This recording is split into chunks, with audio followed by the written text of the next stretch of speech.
Hey, and welcome to our second episode of the True North podcast. I'm James. And I'm Brom. And today's topic, pop culture. Pop culture, right. So we're going to get pretty much straight into it. We're just going to have a little conversation here. Let me see. All right, first thing we have is we're going to be talking about a lot of movies, right? Because that's like what pop culture is, really. It's about like popular media, really. Mm-hmm. Yeah, so movies, books, games, pretty much anything that kind of entertains yourself. Music, it's a bit of pop culture there.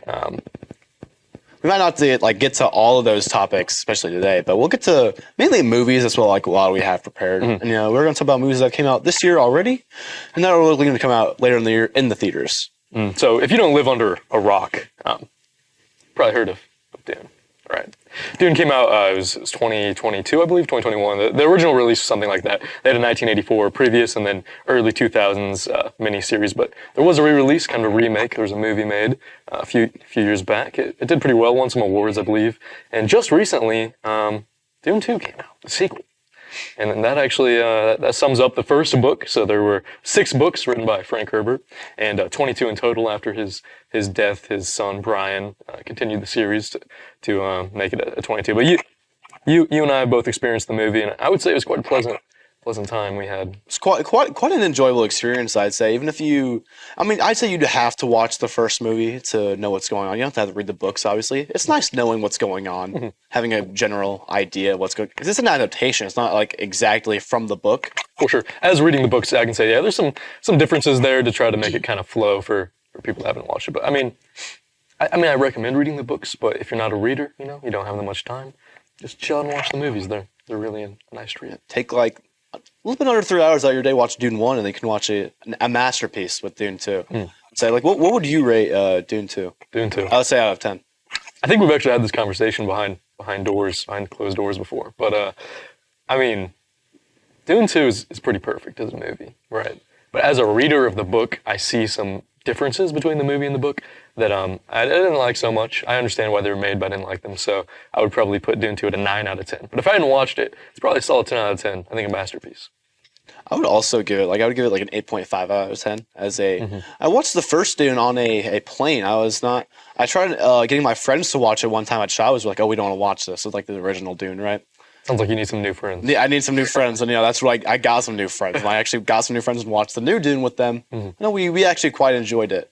Because, first Dune, it was more of building up to what they made here, and then just explaining, more like plot building. And I was quite satisfied with the product I saw.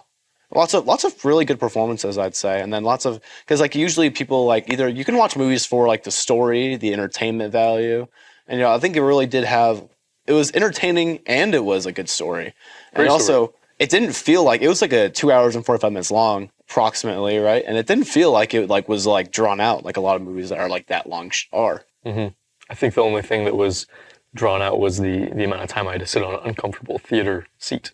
That's the only thing that was difficult. But yeah, it's a great cast. You mentioned that. We got Timothée Chalamet, Zendaya, Florence Pugh. What are some other names? We got the guy who played Davy Jones in Pirates of the Caribbean. Don't know his name. Bill Skarsgård? Skarsgård? Yeah, something like that. Austin Butler. No, I think it's Stellan. Oh. This is some research we probably should have. We talked about this before too. Yeah. But yeah, Austin Butler, he's great. He was great in Elvis. I'm sure I'm missing quite a few, but there's some big names. Oh yeah, we have Bautista. There's more. There's definitely are. I don't really know too many actors' names, so I can't really assist you with this. But Dune 2 on Rotten Tomatoes was rated a 98% out of 100. Now, Rotten Tomatoes obviously is it's critics and viewers, I believe there's two. There are. Is this a critic or viewers? I believe this is a critic score. Oh, so that's incredible. Obviously, critic score. Because they obviously rate films differently than you would if you're just watching for enjoyment. But statistically, it's a very good movie, and then as other people seen as well, very good movie as well. And it's made over $500 million in the box office, and that's a very successful movie considering the budget was under $300 million. Absolutely, that is great, and the fact that it's only been out for 2 weeks now.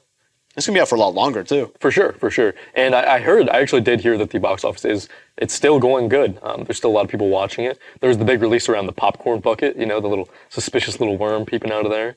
But yeah, I think it's I think it's great. I think it's great that we finally got a movie. A lot of people are saying this is going to be kind of like a, Lord of the Rings trilogy or a Dark Knight trilogy in the future once the third movie comes out, which will adapt the second book.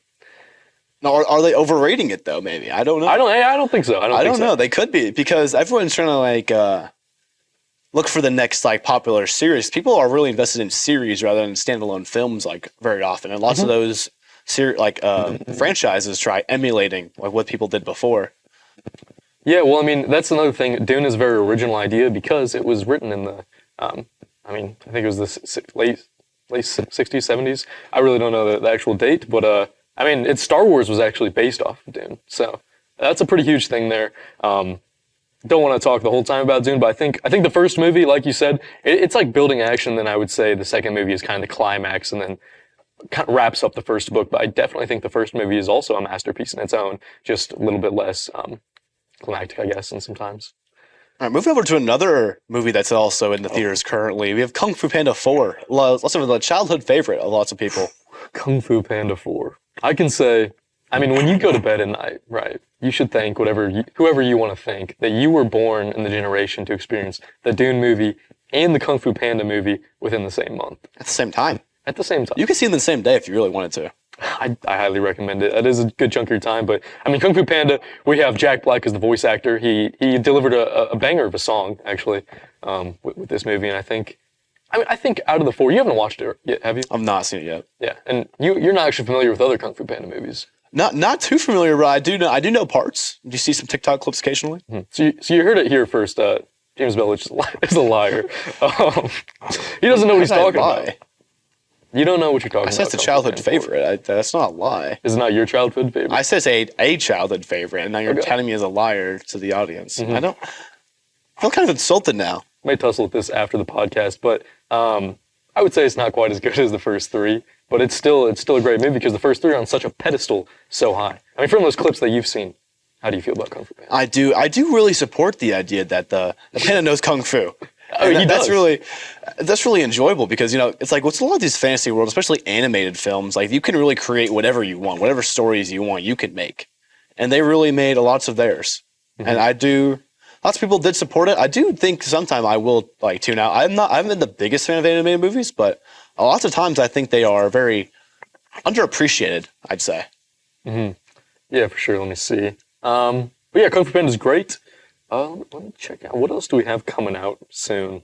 We have Planet of the Apes 4. What are your opinion on the Planet of the Apes movies? Planet of the Apes movies. I watched these quite a few years ago. I didn't watch all of them. I watched like the first, second one, right? But very, very highly rated like trilogy. It's also up there as a very successful trilogy with like, it's not obviously on the Star Wars level or Rings level, but it's a very good like quality wise of movies. For sure. And I am excited for what to see with the fourth one. Yeah, me as well. I think, obviously going to take it out of trilogy territory, but in Planet of the Apes 4, so that's the sequel to the trilogy that we thought was did we think it was over? It kind of ended on it. I think it was supposed to be over, but I think they're actually bringing it back. Yeah, but I mean, this is an exciting topic for sure to talk about. Planet of the Apes, it's been a franchise for forever. I can remember the very first movie. I watched it when I was actually semi-recently. It's actually a great movie. They didn't have CGI back then, but you really don't need CGI to have a beautiful movie. Do you think? I mean, CGI really takes away from the fact that of the natural look of it. Mm-hmm. Like, I think a lot of movies overuse CGI and then almost gets rid of the realism of the movie, like the way you feel attached to the movie. Because it's like, it's obviously movies aren't real life, but it's like they're almost like too far away and they're not real. Like actors behind a green screen, obviously behind a green screen, that's not like too like weird, right? But like the actors there and like the entire scene isn't going on. And they're like they're not there, so that you can't actually act out how it would be if you're in that situation. So it's not the same as it would be as if you're actually there. You're basically just describing every Marvel movie right now. I was referencing Marvel because I think Marvel has overdone it in the previous years. For sure. But yeah, I mean, Planet of the Apes, I think the trilogy's held up well, even with the CGI, the new one. The first one, I believe it came out in 2001, is that correct? Of this trilogy, yes. Yes. So that's great. It has the actor, don't know his name, but lots of monkeys actors too. Yeah, I couldn't believe they trained him like that. Yeah, actually, let's talk about that for a second. That is incredible how they got these monkeys to speak English. That is crazy. Without CGI, can you believe that? I don't know how they pulled that off, but Yeah, the fourth one, looking forward to it. It should be pretty good.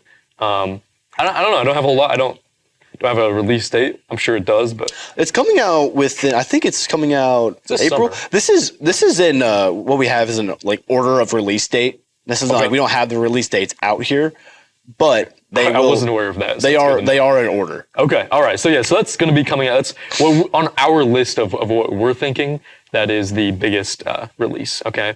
But next up, we got Despicable Me 4. Wait, no. Before that, A Quiet Place prequel. Okay. A Quiet Place horror movie. A lot of horror movies don't do it too well, but I think A Quiet Place did succeed on what they do. I did enjoy it. I mean, I think the part of like the not talking at first, like almost like it confused me at first. Like it's a weird watch when you're watching a movie that like none of the characters are actually like having much dialogue. For sure, for sure. I think kind of going along with what you were saying as it pulls it off, is a lot of horror movies often don't get like good reviews. Sequels to a horror movie. If there's one thing that's worse than a horror movie, it's a horror movie sequel. But Quiet Place Part 2 was great. It was a phenomenal film, I think.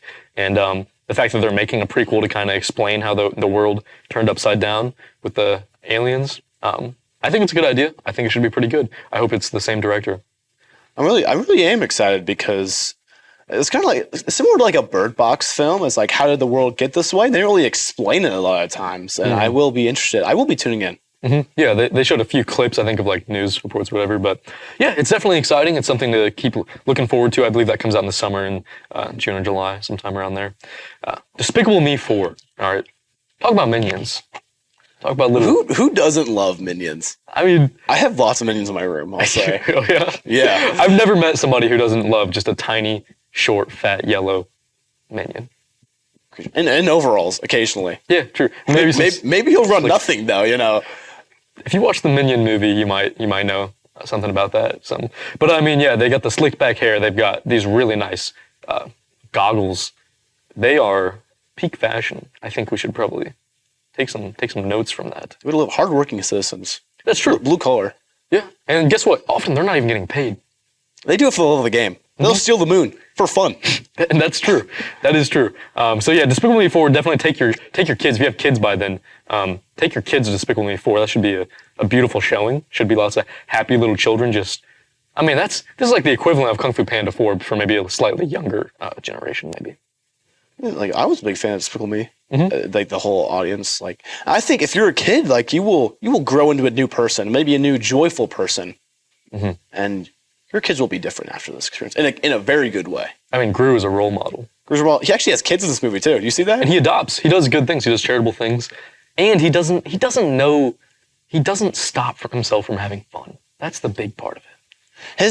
He like you could say, oh, he stole the moon, but he adopted some children. He has his own family. He raises a family. He does good things in the community. It's almost like they counter out each other, I'd say. And you can say he enslaves the minions. Are you seriously going to tell me he doesn't feed them? How are they still alive? Are you going to tell me they don't enjoy what they do? Have you ever seen an unhappy minion? I don't see unhappy minions too much. I have seen the little purple gremlin ones. But those are purple ones. Those aren't his. That is true. Those were evil. Nevertheless, Despicable Me 4 should be quite exciting. Should be a great thing to do. Go experience in the summer. Right after that is a final movie, I believe. We got two more. We got Deadpool. It's gonna have Wolverine featured in there. It's gonna be the third movie. Maybe it'll be a trilogy, and it's introducing it into the MCU, which is pretty exciting. So I know you like the previous movies. It should be good. Yeah, I think it's really... Because like a lot of times the humor is forced in the MCU. I don't think it's really... I mean, it's not necessarily forced. It's who the character is. And it's not like humor is not taken away from serious moments, because like with Deadpool, there's not too many serious moments. Like that's what he does as a character. It's not like you're like Thor, how they had some of the movies being serious, and then some of the movies are the complete opposite, where they make jokes at every moment that should be serious. I absolutely agree. But do keep in mind that the first two Deadpool movies weren't part of the MCU. So I hope the MCU doesn't screw it up with this third one. Hugh Jackman will be returning as Wolverine, so that's definitely exciting. After that, we have the Joker 2. So, Joker 2. You want to try to pronounce that name there? I believe it's Folie à Deux. Folie à Deux. Folie à Deux. Yeah, I like Something that. like that. It's the sequel to the 2019 Joker film that won really many awards at the 2020 Oscars, you know. Did you watch that film? I actually did watch the film. I watched it by myself. Ooh. a little scary. I did watch it by myself. I didn't go in theaters. So I didn't have anybody watch it with necessarily. I didn't really ask anybody to watch it because I didn't like think anything of it. Then I heard it was like really good like months after it came out. And I'm like, Wait, let me check. I'm gonna tune into it. 2019, yeah, I was available. 2019, you were available. I was available. I didn't know you in 2019. Yeah, I know. I thought it was a phenomenal movie. It's not part of the DC EU, which is the DC Extended Universe. So if you're turned off by the DC movies that, typically not super high, it is part of the Elseworlds kind of universe. So it's kind of like The Batman. Now, The Batman 2022 is not in the same universe as the Joker, but it's the Elseworlds brand, as in it's separate from the DC EU. Just want to make that clear. So making this clear again, not like the last film.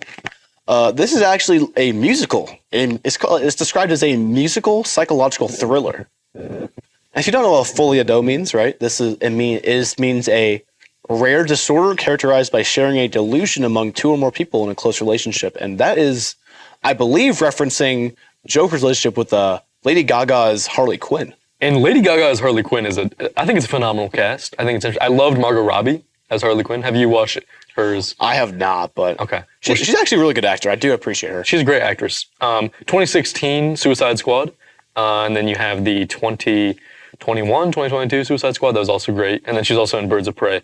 She was great, but yeah, I think she has to live up to a high standard. Lady Gaga does for Margot Robbie, but I think she can deliver. I think, especially with the musical aspects too. Obviously, she's got an angelic voice. I don't know. I'm excited for it. I really am curious how they're going to make Joker a musical. Mm-hmm. This isn't something that's like normal. Like the last one was not musical at all. I don't think there's any singing really, unless he's just on some like psychotic stuff. But I think I did hear in an interview. I don't think it's going to be a full-on like La La Land musical. I think it's going to be more like that. It's supposed to be kind of like a mental, I don't know, spiraling out of control kind of singing. So it's going to be, if you had seen the Suicide Squad 2022, there was some stuff with Harley Quinn that was kind of like that. I think that's what they're going to go for. Maybe she's going to be singing in delusion. There's going to be, hallucinations around them or something like that. That's what I heard, at least. I mean, it does make sense. I think making the whole movie musical wouldn't make too much sense. I'd almost like shy away from the Joker character, who he is in like the comics and whatnot. For sure. Yeah, but I mean, obviously, and if you don't know who the Joker's a Batman villain. He's probably one of the most brutal villains there is with Batman. He's done a lot of terrible things, obviously, throughout the different universes, but he's got a movie, and it's pretty good. And is Batman going to be in the movie?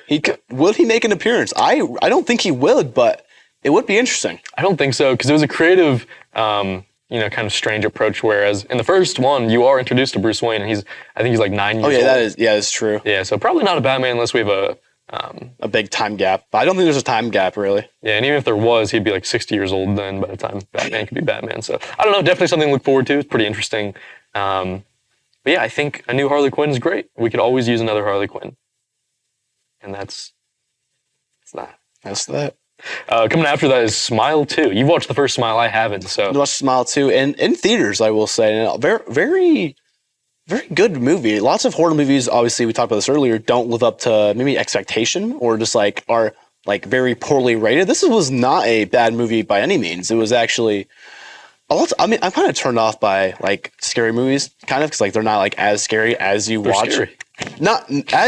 Lots of jump scares are predictable, but I do remember there being a few unpredictable jump scares to the point where I maybe not too big. I won't not jumping out of my seat. Be careful, you're not too scared. Water. Not gonna need to hold your hand for it, but maybe a little bit scary. Okay. And I don't know how they're gonna build off of it, because like I thought the characters almost they left points off for like the Smile, like the demon, to keep living on, and I wonder how they will like keep that going. Mm-hmm.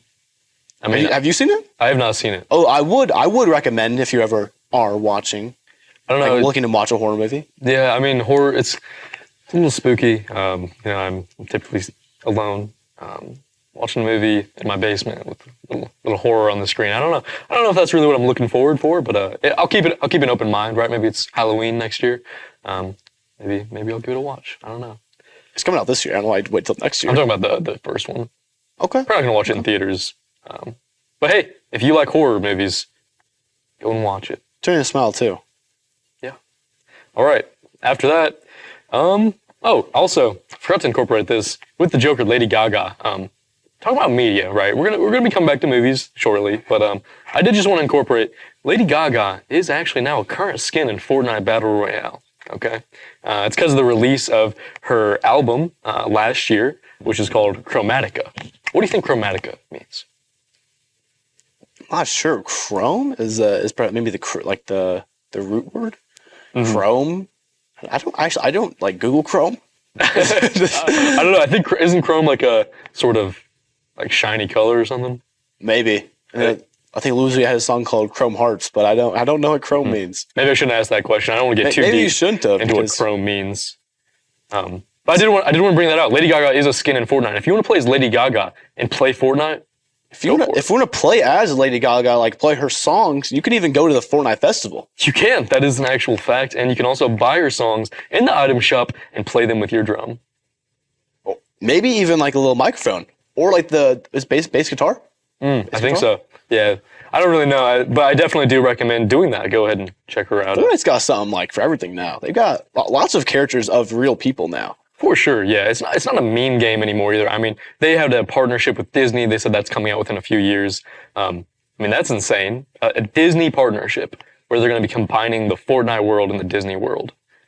It's crazy how they've maintained relevance for so long. Because usually games that they come and go. Like, I mean, Apex Legends, a similar battle royale at like the time. They went up in popularity like right when it came out, and it's still like somewhat popular, but it's nowhere near the level of it was when it came out, or on the level of Fortnite. Well, Apex also has hacking issues. Did you hear about the hacking issue in the tournament I actually did hear about that. Yeah, that was crazy. So it was, for those that don't know, it was a professional Apex tournament, right? And there was a guy that just installed hacks on the professional streamers that were playing and basically sabotaged the entire event and the entire tournament, which was for several $1,000s. I don't know why he would do that. I don't see like it's like kind of funny, but it's not like for the legal stuff he's gonna face. It's not funny at all. Do you know how old he was? I did not know. Came out, he was 15 years old. Okay. So that shows you how unstable the Apex servers are. But yeah, Fortnite doesn't have that issue. Fortnite is, I mean, Epic Games is a golden standard for sure. And Fortnite is just the definition of pop culture, I would say. It incorporates so many things: music, movies, characters. It just includes everything into this singular world. They have. If you are looking for something in Fortnite, right? They have lots of it. Like character wise, like you can be Mr. Beast and you can also be Iron Man. That is true. That's a crazy just like twist. And I would like to build off what you said. If you're looking for something in general, just go to Fortnite. I honestly reckon it'll probably brighten your soul and it'll brighten some things within you. You don't want to play because there's creative. You can do whatever you want in creative. Really, it's similar to like not like Minecraft, like so you have to get your own materials or whatnot. You can even play like Lego Fortnite, which is actually more similar to Fortnite. Yeah, I mean, it's got something for nearly everybody. Nearly everybody, even Lego lovers. That's why it's the definition of pop culture. But moving on from that, the video game is just a tiny segment. I mean, when you think of pop culture, video games, movies, pretty much large pieces of media, books, songs. So just want to get a little bit of diversity in there. But that's actually, we kind of covered the summer movies, right? I think we did, yes. Yeah, so I guess we're just going to move on. How is this relevant to us? Well, I think relevant to us, I mean, we talk about going to the movies. I think it's an activity you can do really, if it's in the summer, also you can do it any day you want, but it's more of like a weekend activity now when we're still in school for the next like 2 months, I'd say. And I think as I see you can go do with your friends, you can go eat afterwards. There's something to do. People say a lot of times there's nothing to do in Huntington. I think you need to find something to do in Huntington. That's really what it is. I think because you have to find something. You know, what you get in life, what you take out of it. Absolutely. I definitely do agree. And I think, like you said, go and find something. Get out of your room. Spring break's coming up. This is actually, we're recording on the last day. I think you need to go out, go experience some movies with friends. Go watch Dune 2. Go watch Kung Fu Panda 4 with your family. Go out to eat, like we talked on the last podcast. There's a lot to do in this beautiful little town we live in. There really is. Hey, go hang out with your friends. If you do divulge yourself into more movies, right? You can think about the themes it has to the real world, the messages it shows, because it really does. It does it's similar. Like movies have similar views. Obviously, they're not the real world. They'll show you how, like, not necessarily how to live, but sometimes the result of your actions. Sometimes maybe some things to do and like some things like way to act. Like some people talk about how they act like the characters in a movie or a TV show after they've watched that movie. For sure. I mean, you can definitely draw really good qualities from movies. You ever seen the movie Hacksaw Ridge? I'm not. Okay, well, it stars Andrew Garfield, and it's about World War II. It's a true story of a medic, Desmond Doss. He saved single-handedly, I believe it was like 73 to 75 people. Yeah, it's a beautiful story, and I'm just thinking, sometimes through media, you think, oh yeah, I'm gonna chill out and watch a movie and just gonna have a good time. Well, sometimes you can draw inspiring stories from movies. This isn't just movies, this is everything. Books, media, just get out there and try to listen to some things, watch some things, view some things, and you can pull some really good life lessons and life values from that. And even if you're not just trying to get like a real world expectation or whatever, you get some entertainment from it. There's lots of funny movies. There's lots of entertaining movies that will keep you on the edge of your seat. Lots of things that'll keep you busy for a time. That'll make you be like, I did not waste 2 hours of my life. For sure. And it's not just the movie, it's the experience. We actually, as Huntington, we have a hometown drive-in theater. So you can drive your little car into this nice little plot of land, and you can watch a movie on a massive screen, share that experience with tons of other people. That is unbelievable. Actually, we have a statistic here. Statista.com actually said there are only 321 drive-ins active in 2020. In our hometown, Huntington, Indiana, has one available for teenagers on a nice summer evening. It's a really nice one. It's obviously open more towards the summer, maybe late spring, maybe like late or in the early fall. And I've been there. I've had mostly good experiences. Yeah. And all you have to do is, you go into the little, you pay I think it's like a regular price. I think it's only like $6 or so. You get you park your car, you get a little lot, maybe bring some chairs, bring some friends, bring a blanket or two. Three friends. Bring some drinks. Bring some snacks. You can buy some snacks at the. I don't even think sneaking snacks in is very frowned upon. I mean, it's your car. You're gonna stop them? Mm-hmm. Yeah, for sure. And all you have to do is go get a radio inside the little shack or whatever, so you can listen to the movie you're watching. Because there's two screens. There's 2 movies showing at a time. Yeah, and then typically 2 movies play on each screen. So I definitely do recommend giving it a little look, taking it out for a little spin. You can take some friends, take your partner, take anybody. It's really take your mother. Take your mother out and watch a movie with her on the big screen. That's what I would definitely do. That being said, we're running a little short on time, but I enjoyed this. I think you should definitely go out and just try to make those experiences with pop culture as a whole. Yeah. Thanks for hanging out and listening to us today. Tune in next time for our next episode where we'll be discussing preparing for independence.